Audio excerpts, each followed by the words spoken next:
Ayan, so nakapag-feed out na tayo ngayong hapon. So maaga tayo natapos, 11:30. Ayan, so gagawin na lang natin dahil maaga pa naman. I-check natin yung mga dry cows natin. Check tayo sa farm, baka may kailangan ayusin or kung anong problema. Dahil kadalasan kapag ganito na may mga dry cows tayo sa isang paddock, kailangan i-check natin. Madalas na chine-check namin is yung water pressure sa water trough or kung merong mga water leak.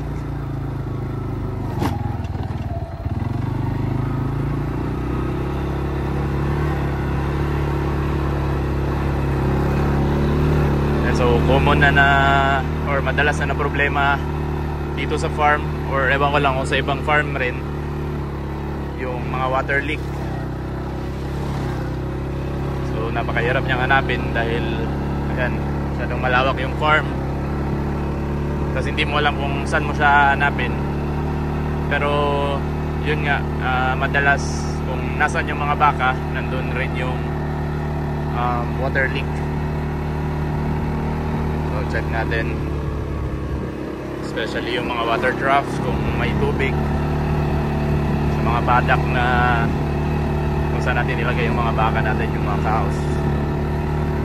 Ayan, so nandun sa may bandang dulo yung dries natin, check natin dun dahil hindi pa natin sila napisita ngayong araw.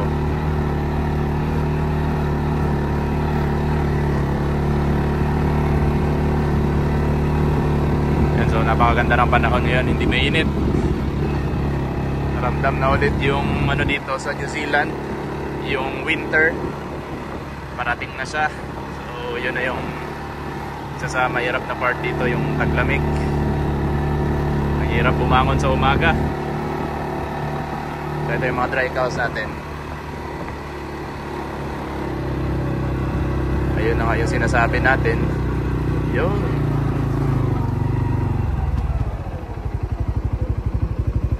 So ito, mabuti na lang nag-check tayo ngayong araw. Ayan, dapat wala tong mga tubig na to. Ayan.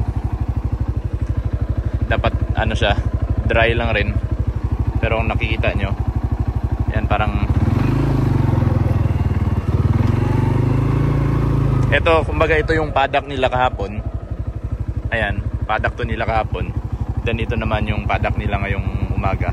Ayan, so nakita na natin yung leak.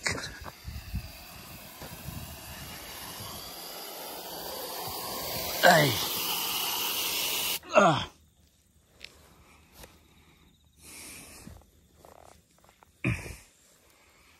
So, yan nga. Siguro kanina pa to. Ayan, so nakakita tayo ng pwede nating gawing trabaho ngayon dahil maaga pa. 11:30. So may 30 minutes pa tayo. Pwede pa nating gawin to. Ayan, so siguro kagabi pa tong leak na to. Ayan, so ito yung isang ano din, importante na mag-check tayo ng mga paddock natin para kung may ganitong mga leak, pwede natin maayos kaagad. Dahil kapag naubos yung tubig natin sa mga tank natin, yung problema yun. Wala tayong tubig na gagamitin mamaya pang milking, pang wash ng plant, and yung iba pa, dahil yun importante dito sa farm, ang tubig. Ayun, so mabuti may ano tayo dito. Tingnan natin yung gamit natin. Ito kailangan tayo natin. Yun. Ito ba?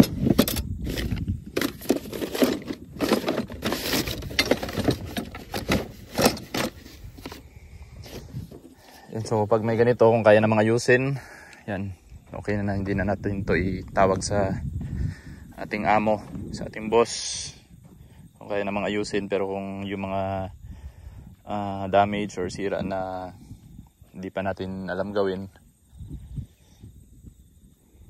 Yun, pwede nating itawag kanila boss na pwede tayong magpatulong.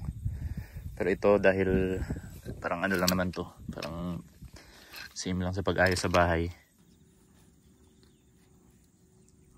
Ito same attachment siya, so kailangan nating tanggalin ito. And na-stuck yata, naputol yung karugtong niya, itong bandang dito ng attachment natin.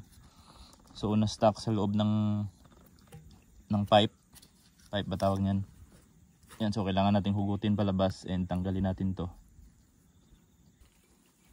Yun.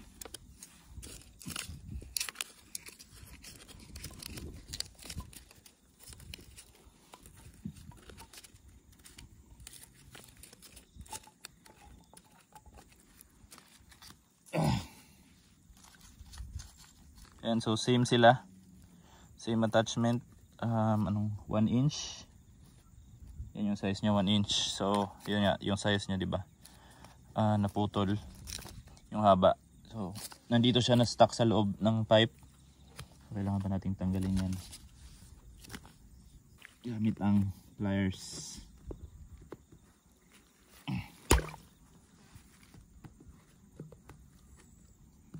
Dahil siguro nito may ano, yun.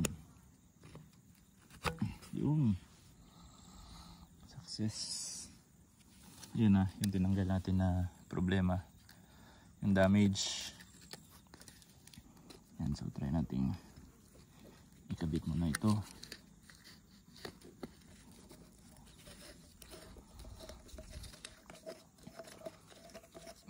Yan.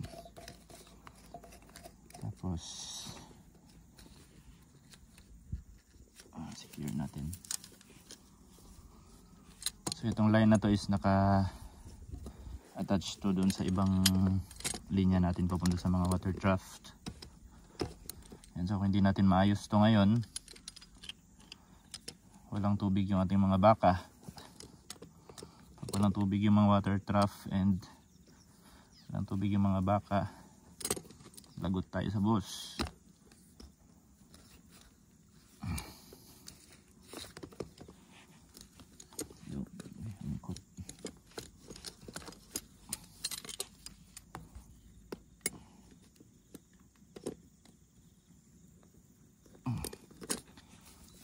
Pwede masyadong higpitan dahil baka mabasag yung attachment natin.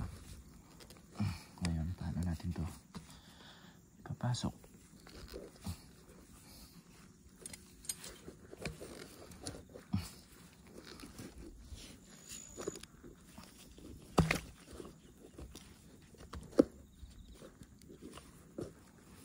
Ito na naman ngayon yung problema natin. Hindi natin ma-shoot ating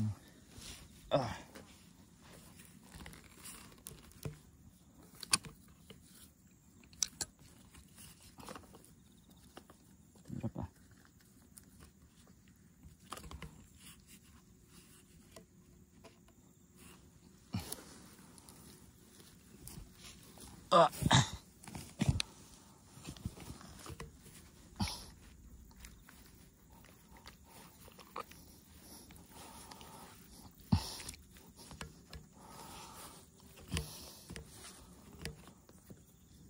Dapat gawin dito. Ang hirap dahil matigas yung hose.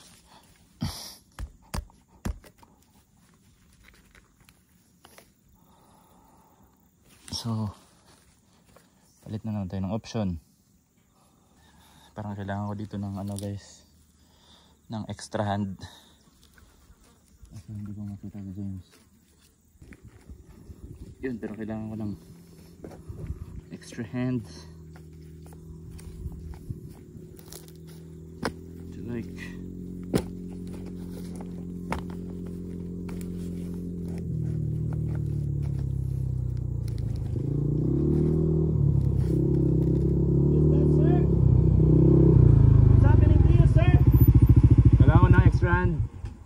Sorry?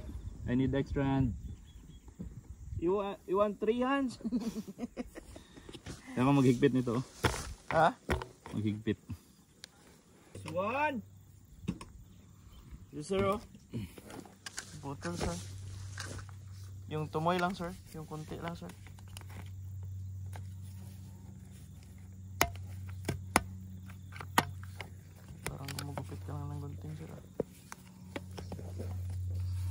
sobrang putol ba? Huwag mo sobrahan sir. GG. Ungain mo sir. Masikip. Wala na ni kurente. Wala. Sure ba? Kuniti daw. Hmm? Kuniti daw. May kurinti.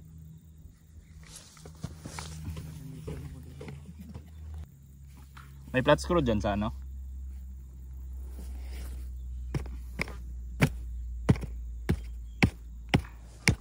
Gana ni.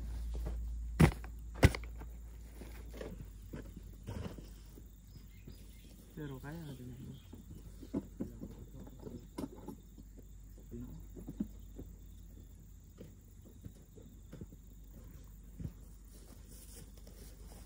Ay.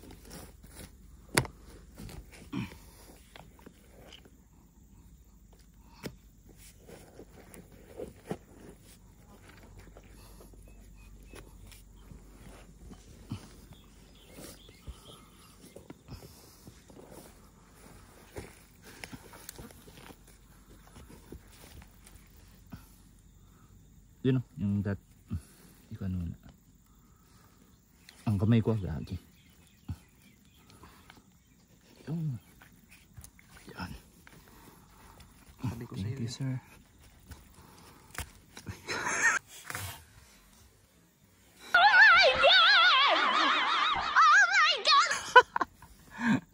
Tapakan mo na lang. Sige sir. Anahin mo. Tapakin mo. Tapakin mo dito.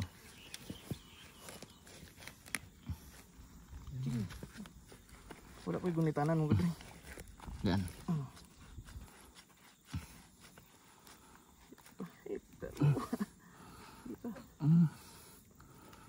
Sir. Aray, sakit. Baka mo yung ano. Digidig ko makahawa.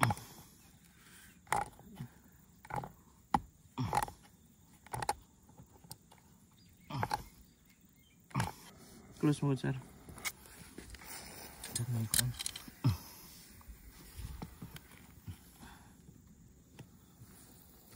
Makan mo yan sir. Huwag mo siya. Kasi malambot na tong ano.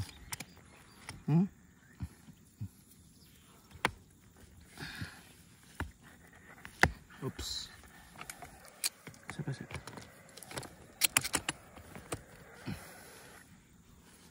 Huwag mo yan.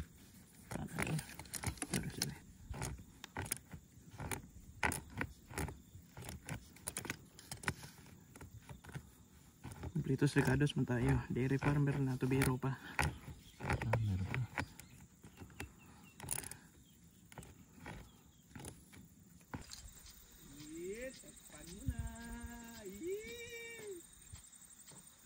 One block down. One block down.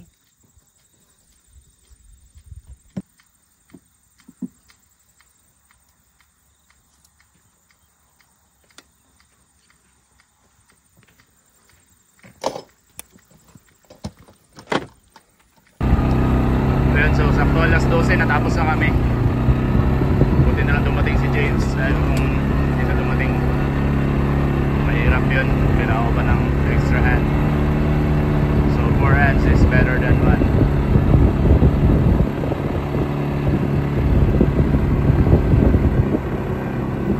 Let's go home.